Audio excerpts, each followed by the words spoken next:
It turns out that the true identity of Fan Changyu's father was far from ordinary.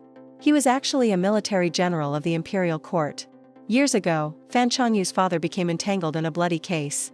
He was falsely accused and framed by the Prime Minister Wei Yan, and the entire family was sentenced to extermination. At that time, he had no choice but to flee with his wife and daughter, changing their surname to Fan in order to hide their identities. In truth, Fan Changyu should originally have carried the surname Wei. Her father's real name was Wei Qilin, who had once taken part in the Battle of Jinzhou. At that time, the decisive battle to reclaim Liaodong had just ended. Several powerful officials in the court wanted to monopolize the credit for the victory. So they fabricated excuses and attempted to conceal the truth about the war. They forged the Tiger Tally, preventing military orders from reaching the front lines in time. Wei Qilin, who held authority in the Ministry of War, was ordered to lead reinforcements.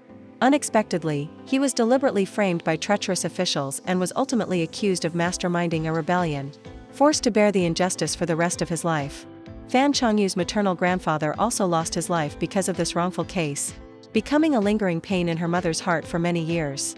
Even the arrangements of the Xie family were unjustly implicated. The Wei and Xie families were both forced to bear heavy accusations. The late emperor, unaware of the truth, believed that they had developed rebellious intentions and ordered the execution of their entire clans. Jinzhou, which had not yet been fully reclaimed, instantly turned into a living hell. Countless generals and soldiers who had once rendered great service were killed, and innocent civilians were also massacred. This catastrophe even directly led to the later change of imperial power. Wei Qilin had devoted his whole heart to the country. Yet he never expected that certain civil officials, driven by personal ambition, could treat human lives like grass. Tens of thousands of lives were abandoned.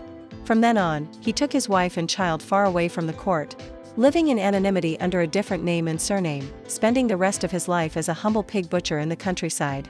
At that time, Fan Changyu was still too young and had no memory of what had happened in the family. She always believed that her ancestors had simply been butchers who sold meat.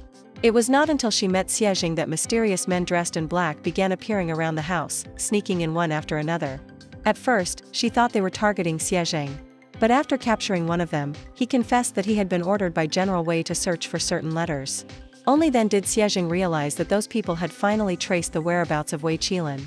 Not long afterward, Fan Changyu's uncle suddenly passed away. Changyu went to visit her grandfather. The old man had intended to reveal that Fan Erniu was not his biological son, but fearing that disaster might follow, he ultimately swallowed the truth.